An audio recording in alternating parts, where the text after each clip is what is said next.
My name is Erin Kelly, and I'm 32 years old. For as long as I can remember, my family has celebrated my brother Joseph's birthdays with extravagant parties while somehow forgetting mine. Year after year, I accepted this invisible status, silently building my career and saving every penny. This year, when they forgot my birthday again, I stayed quiet.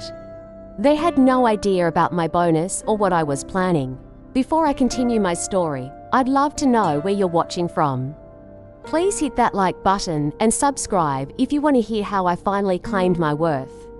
Growing up in our pristine colonial home in suburban Boston, I learned early that some family members shine brighter than others. My parents, Thomas and Eleanor Gray, always made sure we had everything we needed materially. Dad worked as a corporate attorney, while Mom managed several high-end boutiques in the city. From the outside, we appeared to be the perfect American family, successful parents, to healthy children, and a golden retriever named Cooper. But within our household walls, a different reality existed. The pattern began subtly when Joseph and I were young. When he turned 10, my parents transformed our backyard into a carnival wonderland. Over 50 kids from school attended, bouncing on the rented inflatable castle, faces painted by professionals, and feasting on catered food. A magician performed impressive tricks that left the children gasping with delight. My parents spared no expense, proudly documenting every moment with their expensive camera. Just 3 months later, when my 8th birthday arrived, I woke up with butterflies in my stomach. Mom rushed us through breakfast, hurrying to get Joseph to his soccer tournament. "We'll do something special tonight, honey," she promised, kissing my forehead before dashing out the door. That evening, after Joseph's game-dominated dinner conversation, Mom placed a store-bought cake in front of me with 8 skinny candles. They sang quickly, and Dad passed me a gift bag containing a generic journal and colored pencils. "You're the quiet one, sweetie," Mom explained when I couldn't hide my disappointment. "Joseph is more extroverted, so he enjoys big parties." "We thought you'd prefer something small," Dad nodded in agreement. "Plus, we're just tired from work. Planning big events takes a lot of energy." I didn't understand yet how these justifications would become a lifelong pattern, but I nodded and thanked them for the cake, retreating to my room to write in my new journal about the birthday I had imagined. My Aunt Carolyn noticed the disparity during her rare visits from California. "Natalie, why don't your parents have any photos from your piano recital on the wall?" she once asked, gesturing toward the shrine of Joseph's athletic achievements dominating our hallway. I shrugged, having accepted my secondary status. Aunt Carolyn frowned, but lived too far away to intervene regularly. My grandmother Martha became my sanctuary.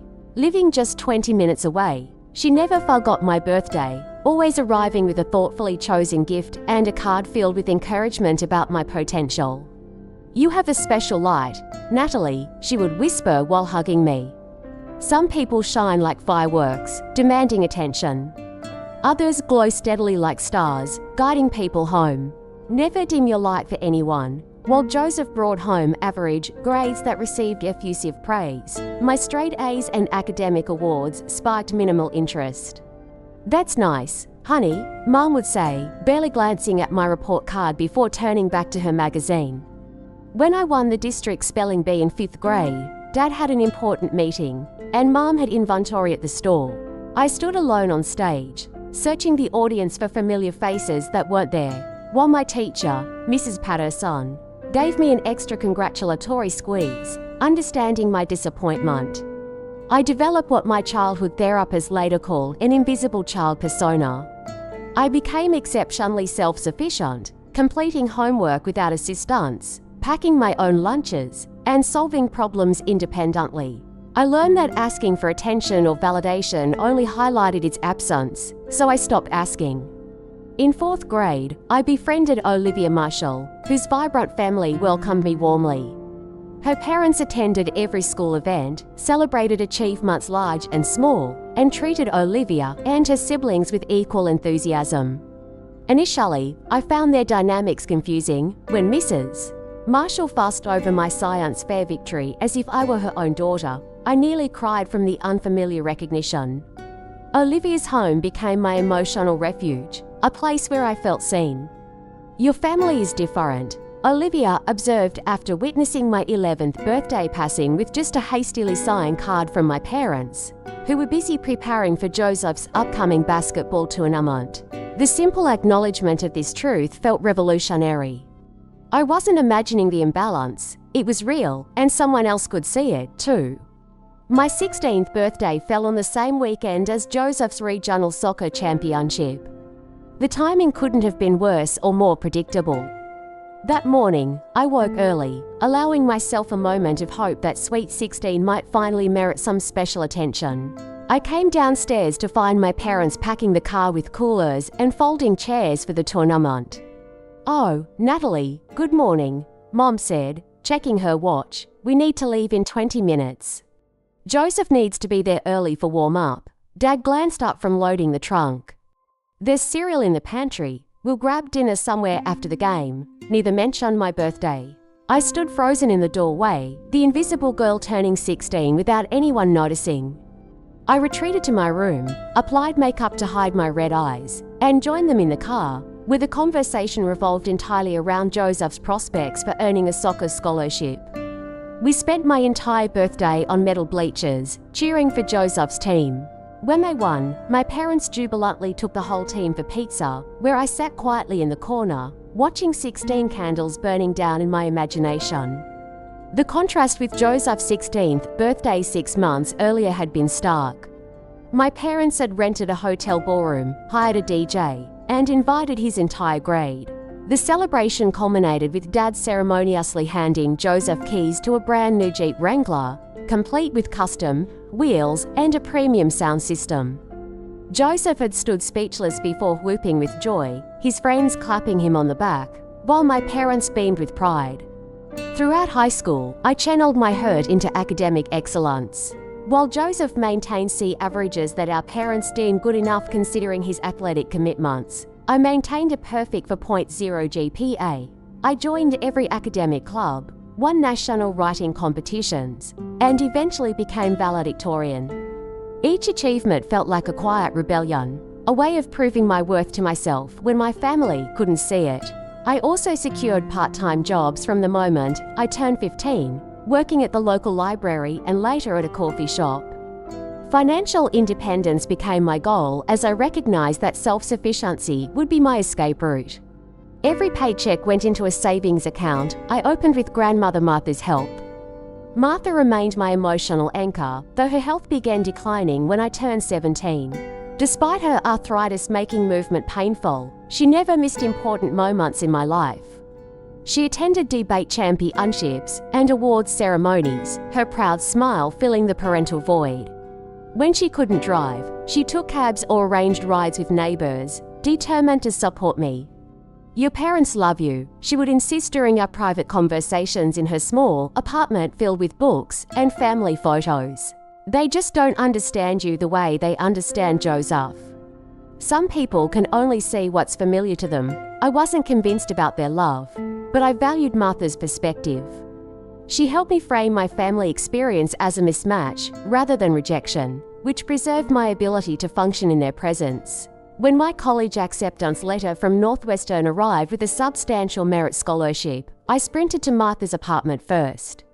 She cried happy tears, declaring it was exactly what I deserved. Later that evening, I showed my parents over dinner. "Northwestern, that's in Chicago, right?" Dad asked, frowning slightly. "That's pretty far away." Mum skimmed the letter. "A scholarship is helpful. College is so expensive these days." Neither congratulated me directly. The conversation quickly shifted to Joseph's upcoming campus visit to State University, where he'd received a partial athletic scholarship. My parents spent 30 minutes discussing which hotel they should book for the visit and whether they should take him shopping for dorm supplies while there. My acceptance packet sat unopened on the counter for weeks, eventually disappearing into a drawer. By contrast, when Joseph's acceptance arrived, my parents immediately framed it for display in our living room. My college roommate, Melissa Chen, was the first person to openly express outrage at my family's treatment. After witnessing a phone call where my parents briefly acknowledged my Dean's List achievement before spending 20 minutes discussing Joseph's fraternity initiation, she confronted me. "Natalie, that's not normal. You know that, right?" Her directness startled me. My parents can be annoying and overbearing, but they'd never ignore my accomplishments while celebrating my brothers. Her words cracked something open inside me. For years, I'd normalized my family's behavior, accepting my invisible status as somehow deserved. Melissa's perspective offered a jarring new lens. Perhaps the problem wasn't my worthiness, but their inability to see beyond their golden child. "Have you ever talked to them about how this makes you feel?" she pressed. I shook my head, the thought terrifying. What would I even say? "Why don't you love me as much as Joseph?" Melissa squeezed my hand. "Maybe start with something specific, like your birthday," but the thought of confrontation paralyzed me. Instead, I threw myself into college life, building connections with professors who valued my intelligence and friends who celebrated my existence. For the first time, I began creating a world where I mattered centrally, not peripherally. After graduating summa cum laude with a double major in marketing and psychology, I landed an entry-level position at Tech Vision, a rapidly growing technology company in Boston. My graduation ceremony offered another stark contrast in family dynamics. While my parents attended, they arrived late, missed the honors recognition, and left immediately after to prepare for Joseph's graduation the following weekend. Joseph graduated with a respectable but unremarkable 3.1 GPA in business administration. My parents gifted him a fully paid trip to Europe as a graduation present, proudly showing me the itinerary when I visited home. My graduation gift had been a generic card with a $100 check inside. Rather than dwelling on the disparity, I channeled my energy into building my career. I arrived at work an hour early each morning, volunteered for challenging projects, and stayed late to ensure flawless execution. My drive wasn't solely about professional ambition. It stemmed from a lifelong need to prove my worth. Within 18 months, I received my first promotion to marketing specialist. By my 25th birthday, I became the youngest team lead in company history. Each promotion validated what my family couldn't see, that I was exceptional, valuable, and worthy of recognition. The pattern of forgotten birthdays continued throughout my 20s. Each year, I would receive a last-minute text message or hastily purchased gift card, while Joseph's birthdays warranted family gatherings, expensive presents, and social media tributes. His 30th birthday exemplified this imbalance. My parents organized a week-long celebration in Hawaii for Joseph's 30th, inviting extended family and close friends. They rented a beachfront property, arranged private tour, and hosted a luau complete with professional photographers. My mother called me weekly with planning updates, never noticing the painful irony of involving me in elaborate preparations while my own birthdays passed with minimal acknowledgement. "You'll join us in Hawaii, right?" Mum had asked, as if this was a generous inclusion rather than another reminder of the disparity. I declined, citing work commitments. In truth, I couldn't bear witnessing the celebration, knowing my 30th birthday 3 months earlier had merited only a text message from Dad saying, "Happy birthday, kiddo.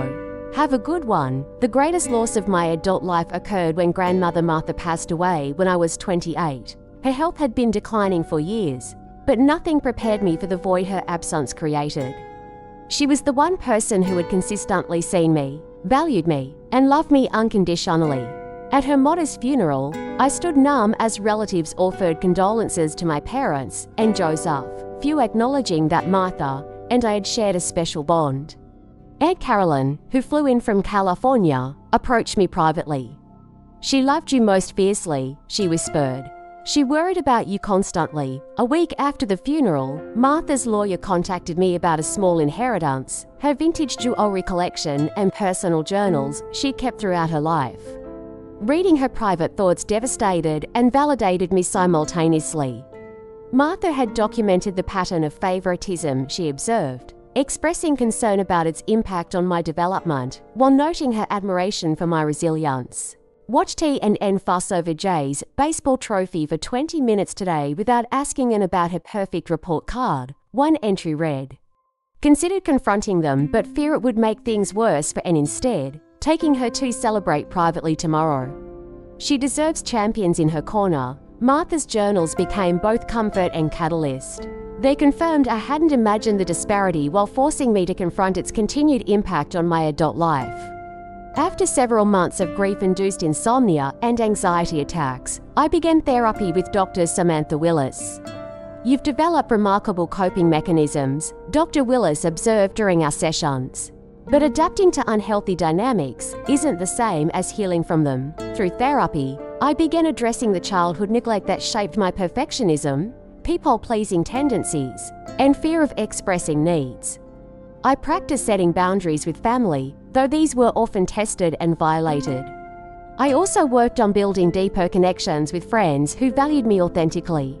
At work, I formed a particularly close friendship with Rebecca Johnson, our creative director. Unlike many colleagues who respected but feared her exacting standards, I thrived under her mentorship. She pushed me to refine my skills while recognizing my unique strengths. "You have exceptional emotional intelligence," Rebecca noted during a performance review. "You anticipate client needs before they express them.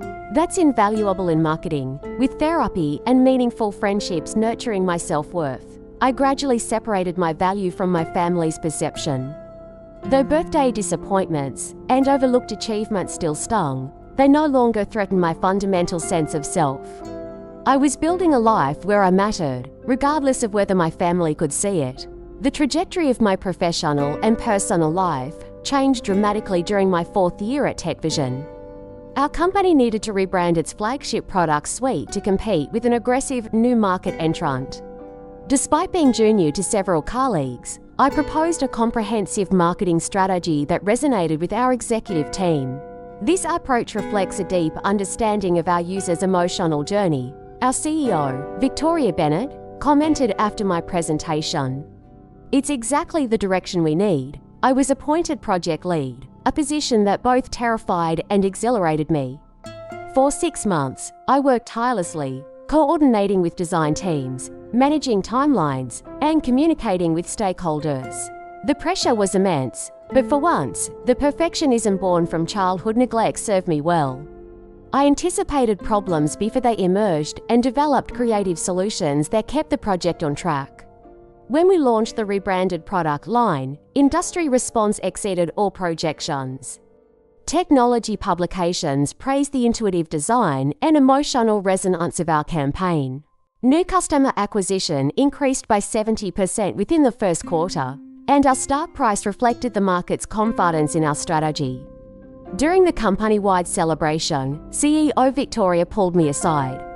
"This success is largely due to your vision and execution," she said, handing me a glass of champagne. "The board has taken notice." 2 weeks later, I was promoted to Director of Brand Strategy with a substantial salary increase and an unexpected year-end bonus of $70,000. The executive notification arrived in my private email, marked confidential, with instructions about tax implications. I sat alone in my apartment that evening, staring at the bonus notification with tears streaming down my face. The amount exceeded my most optimistic expectations and represented something more valuable than money, recognition of my worth. When I called my parents to share news of my promotion, their response followed the familiar pattern of mild interest, quickly redirected to Joseph. "That sounds nice, honey," Mom said after my brief explanation of my new role. "Did Joseph tell you about his new business venture?" "He's opening a fitness center downtown," Dad chimed in enthusiastically. "It's a tremendous opportunity. The location is premium, and with Joseph's connections from his college sports days, he's sure to attract a solid client base." I listened to them expound on Joseph's entrepreneurial potential for 20 minutes without asking a single follow-up question about my career achievement. My news, as always, was a brief detour from the main family narrative centered on Joseph.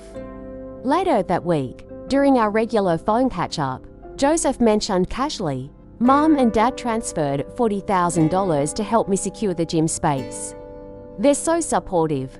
I bit my tongue, remembering how I'd paid for graduate school entirely through scholarships and part-time work after they explained they needed to conserve funds for retirement. Their financial support of Joseph wasn't surprising, but the amount still stunned me. As my 32nd birthday approached in early spring, I made a deliberate decision to remain silent about it. Previous attempts to hint at birthday acknowledgement had only yielded last-minute obligatory gestures that made the oversight more painful than if they had forgotten entirely. This year, I would expect nothing and spare myself the disappointment. The weekend before my birthday, Rebecca invited me to join her at her coastal Maine cottage. "I need help choosing paint colours for the guest room," she explained.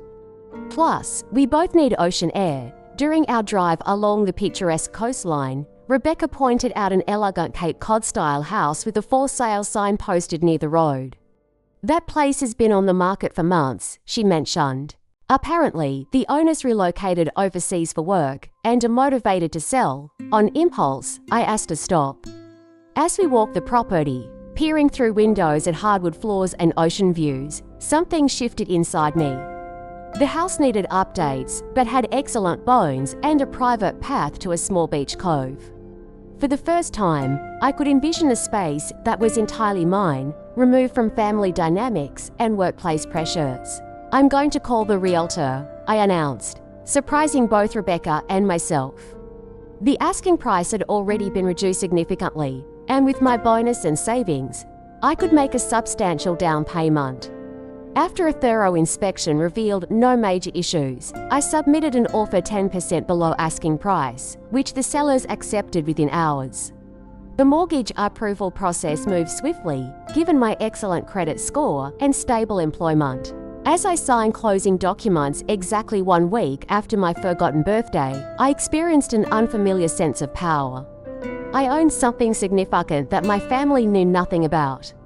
Over the next 2 months, I drove to Maine every weekend, painting walls, replacing outdated fixtures, and furnishing my retreat with carefully selected pieces. Rebecca helped transport furniture and offered design suggestions, but this project was fundamentally mine, a physical manifestation of my independence and worth. I told no one in my family about the vacation home, not when Dad called to discuss tax strategies for their retirement accounts. Not when Mom texted photos of new equipment arriving at Joseph's gym. Not when Joseph complained about permit delays and unexpected expenses in his business venture. With each improvement to my coastal sanctuary, my confidence grew. I replaced the dated kitchen countertops with gleaming quartz. I installed bookshelves along the living room wall and filled them with novels I'd always wanted to read. I splurged on luxurious bedding for the master bedroom that faced the ocean. Each decision, made without seeking anyone's approval, felt revolutionary. As spring turned to early summer, my vacation home transformation neared completion. Standing on the back deck overlooking the Atlantic Ocean, watching gulls circle in the evening light, I felt a profound sense of alignment. This tangible achievement existed independently of my family's validation. It was mine alone, bought with money I had earned, transformed through my vision, and enjoyed on my terms. My 32nd birthday came and went without acknowledgement from my family. No calls, no texts, not even the generic social media post that many distant acquaintances managed to share. The complete oversight might have devastated me in the past, but this year, I felt a curious sense of liberation.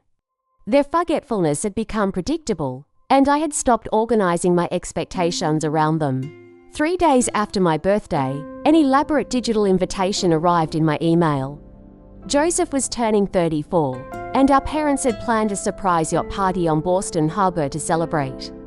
The invitation featured professional graphics, a catered menu from an exclusive restaurant, and instructions about parking at the marina. Please arrive by 6:30 p.m. to surprise Joseph when he boards at 7 p.m. The invitation concluded. Gifts optional, but welcome. We've created a registry at Premium Fitness Supplies for those wanting suggestions. I confirmed my attendance with a brief reply, offering to bring wine.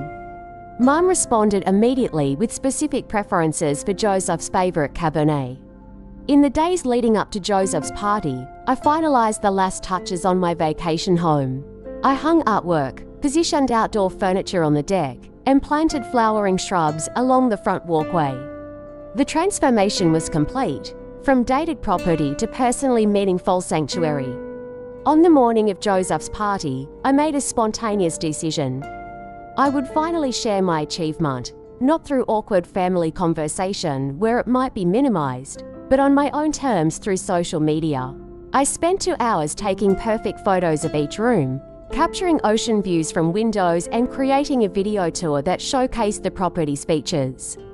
I wrote and rewrote my post several times, finally settling on wording that felt authentic without being confrontational, excited to finally share my secret project of the past few months. I purchased this coastal Maine vacation home and have been renovating it weekends. Thankful for my career that made this possible and looking forward to sunrise, coffee on this deck for years to come. #FirstImiHomeua, #coastal-living, #dream come true. I scheduled the post for 7:15 p.m, exactly when Joseph's surprise party would be in full swing. Then I dressed carefully for the evening in an navy blue cocktail dress, applied subtle makeup, and drove to the marina, arriving precisely at 6:30 p.m. The yacht was elaborately decorated with string lights, floral arrangements, and congratulatory banners. About 40 guests mingled on deck, mostly Joseph's friends and business associates, plus a few family members. My parents bustled around, checking details with the caterers and bartenders, completely in their element as hosts. "Natalie, you here?" Mum acknowledged briefly. "The wine can go at the bus station." Joseph just texted that he's running late, but he should arrive by 7:15. At 7:10, a commotion near the gangway indicated Joseph's arrival. Everyone gathered to shout, "Surprise!" as he boarded, appearing appropriately shocked and delighted. My parents hugged him effusively, champagne was distributed, and Dad made a tearful toast about how proud they were of their son's accomplishments and character. At precisely 7:15, I felt my phone begin vibrating continuously in my clutch bag. As congratulatory notifications flooded in from friends and colleagues responding to my vacation home post, I excused myself to a quiet corner of the deck. My post was garnering attention far beyond my expectations. Friends from college, colleagues from work, and even casual acquaintances were commenting with enthusiasm and support. "This is incredible, Natalie. So happy for you. What a gorgeous place. You deserve this success. That view is to die for. When can I visit?" As I scrolled through responses, my cousin Stephanie approached, phone in hand. "Natalie, is this real? You bought a house in Maine?"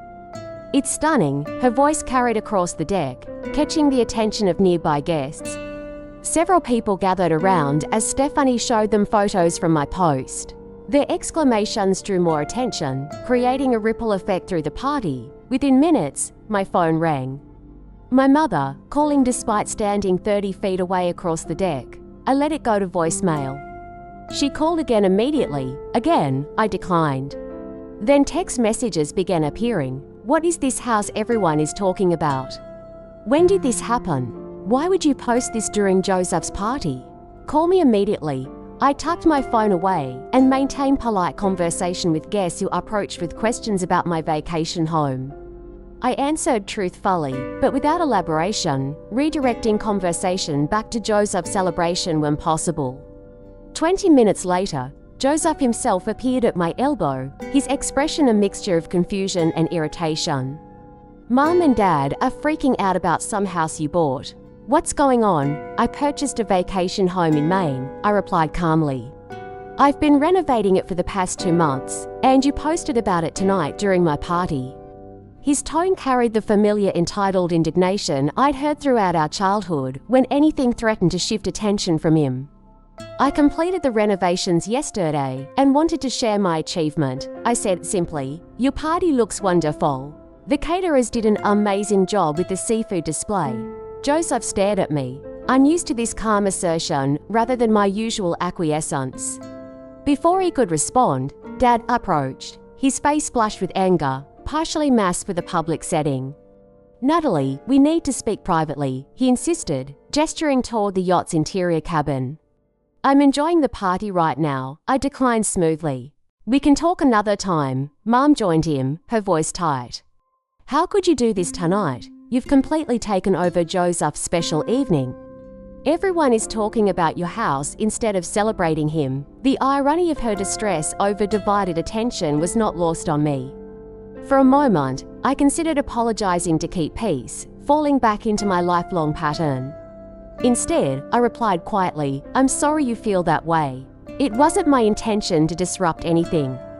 I'm simply sharing good news from my life. You could have done that any other day," Mom insisted. "Yes," I agreed, meeting her gaze steadily. "There are 360 for other days, including my birthday last week." Her expression faltered briefly before hardening again. "That's what this is about, some petty revenge because we were busy and missed your birthday." "No," I replied truthfully. "This is about me celebrating my achievement on my own terms." Throughout the remainder of the evening, my phone continued buzzing with notifications. My post had spread beyond my immediate circle to extended family members. Aunt Carolyn sent an exuberant message. "Martha would be bursting with pride. Can't wait to visit your beautiful home. You've worked so hard for this." Other relatives expressed similar sentiments, many noting they hadn't realized I was so successful in my career. Their supportive comments contrasted sharply with my immediate family's reaction, highlighting the different lenses through which people viewed my life. As the party wound down, I said polite goodbyes to guests and prepared to leave.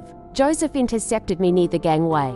"You always need to make everything about you," he said, bit early, "even when it's supposed to be my celebration." The familiar accusation, so backward from our family's reality, might once have silenced me. Instead, I responded with calm clarity, "Joseph, in 32 years, I've never had a party like this. I've never had my achievements announced in a family toast. I purchased a home with money I earned through hard work, and I'm proud of that. Your celebration is beautiful, and I've participated respectfully all evening." Both things can exist simultaneously. I left him standing speechless, walking confidently to my car with the evening breeze carrying the sound of continuing celebration behind me. For the first time in my life, I had refused to make myself smaller to maintain family harmony. The sensation was terrifying and exhilarating in equal measure. The 24 hours following Joseph's party brought an unprecedented flurry of communication from my family. Multiple missed calls accumulated while I slept peacefully, my phone silenced. By morning, voicemails demanded explanations about the vacation home, my finances, and the timing of my announcement. I prepared coffee and sat on my apartment balcony, mentally rehearsing responses with Dr. Willis's guidance echoing in my mind. "You don't owe detailed explanations about your life choices to people who haven't shown interest in your life." When I finally returned Mom's call, her voice crackled with barely contained frustration. "We deserve to know about major life decisions, Natalie. How could you purchase property without consulting us? Where did you even get that kind of money?" I received a substantial bonus for my work on the company rebranding project, I explained calmly. Combined with my savings, it was enough for a down payment on a property that needed updating, a bonus. "How much?" she pressed. "That's private financial information," I replied, surprised by my own boundary. "Just as I don't ask about your financial decisions, that's different. We're your parents, yes, you are. And I'm an adult managing my own finances successfully." I paused before adding, "I've been director of brand strategy for almost 6 months now." The promotion came with significant compensation changes. The silence on her end spoke volumes. She hadn't registered or remembered my career advancement. After a moment, she redirected, "Your timing was incredibly insensitive. Joseph's party was completely overshadowed by your announcement. I understand you feel that way," I acknowledged without apologizing, "just as my birthdays have been overshadowed by Joseph's events throughout my life. Is that what this is about?" Birthdays, her dismissive tone triggered a lifetime of minimized feelings. "It's about a pattern," I said quietly. "My 32nd birthday passed last week without acknowledgement from any of you, not a call, not a text, not even a social media comment. 3 days later, I received an elaborate invitation to Joseph's celebration with specific instructions about arrival times and gift preferences. We've been busy with Joseph's business launch, she defended. And you're not as expressive about these things as Joseph. You've always been more independent. I was independent because I had to be, I replied, my voice steady despite my racing heart. Not because I wanted to be invisible, Dad called next, his approach more directly confrontational. Your mother is very upset. What were you thinking, Natalie? Making a scene at Joseph's party. I didn't make a scene, Dad. I shared personal news on my social media. The fact that people found it interesting isn't something I could control. You deliberately timed it during his party, he accused. For the first time, I didn't deflect or accommodate. Yes, I did. After 32 years of watching Joseph receive celebratory attention while my accomplishments go unnoticed, I chose to share my news on my own terms. That's ridiculous, he sputtered. We've always supported both of you equally. The absurdity of his statement liberated me from concern about his reaction. Dad, can you name the last achievement of mine that you celebrated? My promotion, my industry award, my graduate degree? His lengthy silence confirmed what I already knew. He couldn't recall acknowledging any of these milestones. We've always been proud of you, he finally offered weakly. Pride without expression or acknowledgement feels remarkably like indifference, I responded. Joseph's text arrived that afternoon. Way to steal my thunder again. Always have to be the center of attention. Thanks for ruining my party. The accusation was so fundamentally contrary to our family dynamic that I actually laughed aloud before composing a response. Joseph, this is the first time in our lives I've done anything that diverted attention from you.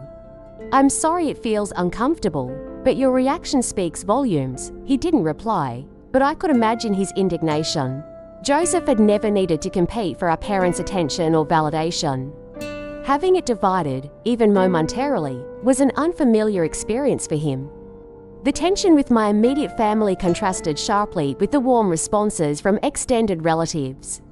Aunt Carolyn called from California, her voice brimming with enthusiasm. I've booked flights to come see your place in August, she announced. If that works for you, of course. I'm so incredibly proud of you, Natalie. Martha would be over the moon. My cousin Rachel sent a thoughtful message. Your home is gorgeous. I remember how you used to rearrange furniture in your bedroom constantly as a kid, trying to make it perfect. You always had an eye for design. The simple fact that Rachel remembered this detail about my childhood when my own parents seemed to retain so little about me was both touching and painful. For nearly a week, communication with my parents remained strained and minimal. I focused on work, therapy sessions, and planning my next weekend at the vacation home rather than pursuing reconciliation. The ball was in their court, and for once, I refused to smooth things over at my own expense. 6 days after Joseph's party, Dad called my office unexpectedly. I'd like to stop by your apartment this evening, he said without preamble, just me. There are things we should discuss. His tone was uncharacteristically hesitant, lacking the authoritative edge I'd grown accustomed to. I agreed, setting a boundary of 1 hour for the visit. When Dad arrived, he seemed diminished somehow, less certain than the father who had always presented unwavering opinions about everything from politics to pasta preparation. He declined my offer of coffee or wine, sitting stiffly on my living room sofa.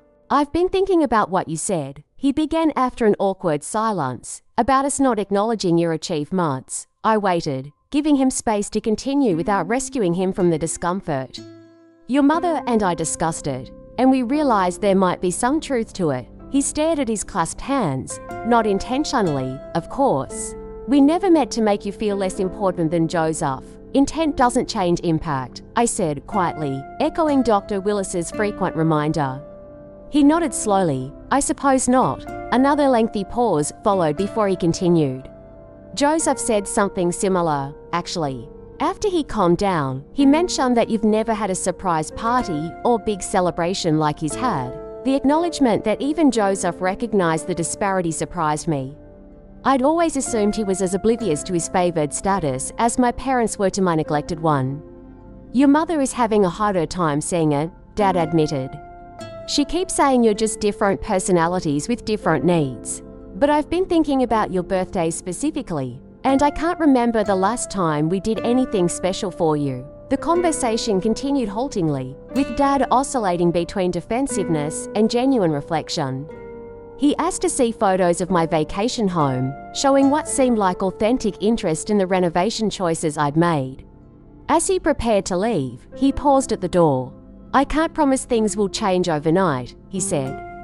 "But I'd like to try to do better." It wasn't an explicit apology, but from my emotionally restrained father, it represented significant movement.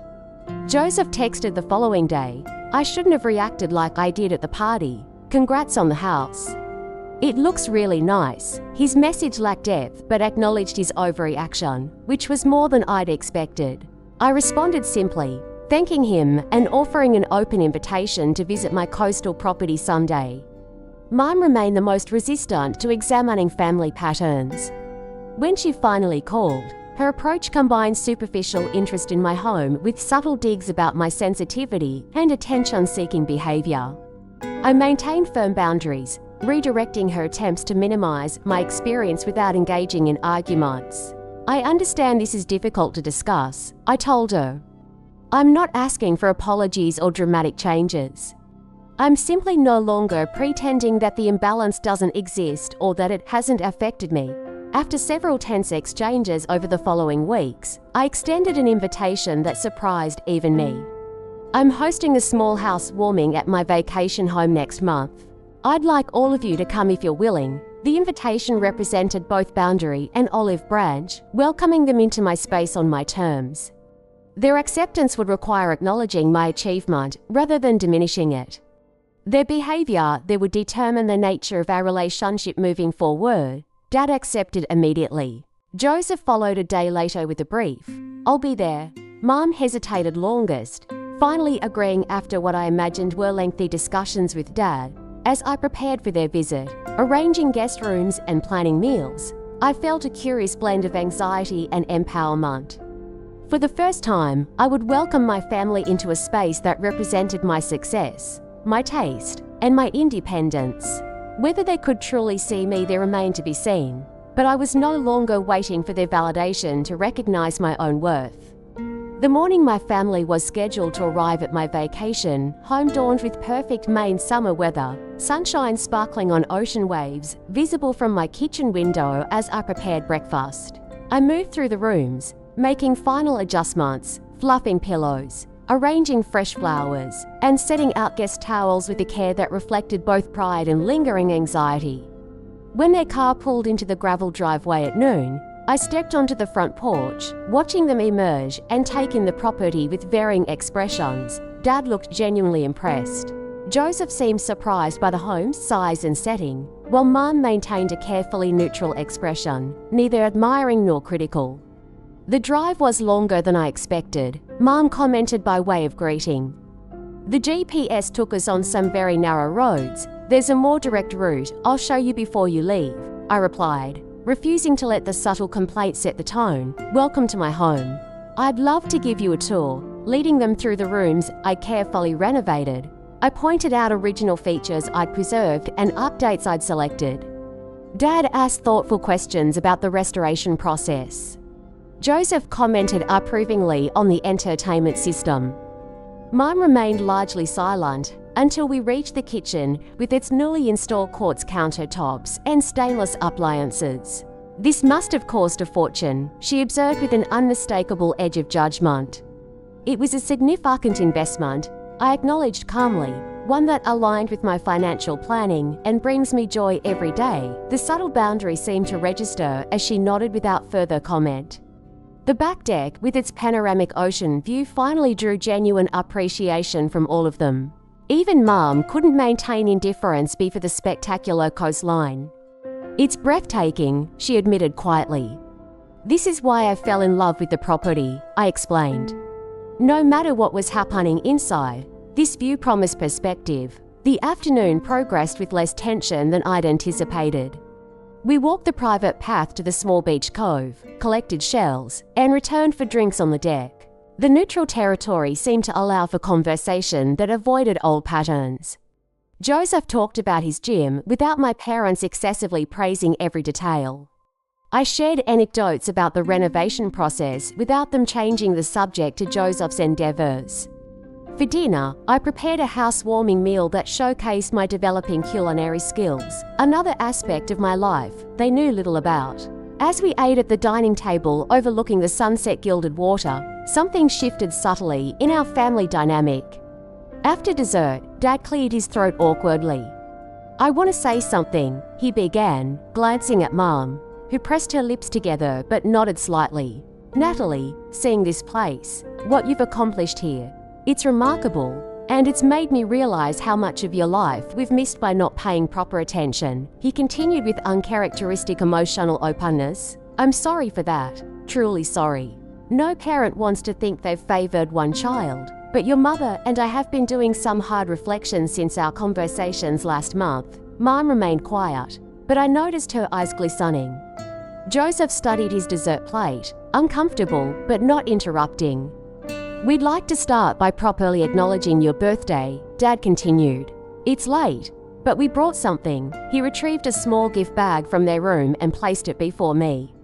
Inside was a delicate silver picture frame containing a photo I'd never seen before. Me at about 7 years old, sitting on Grandmother Martha's lap, both of us laughing at something off camera. "Martha gave us this years ago," Mom finally spoke. "She said it captured your spirit perfectly. We found it when going through some storage boxes recently. The simple gift held more meaning than any expensive present could have. It acknowledged both my bond with Martha and my parents' growing recognition of what they had overlooked.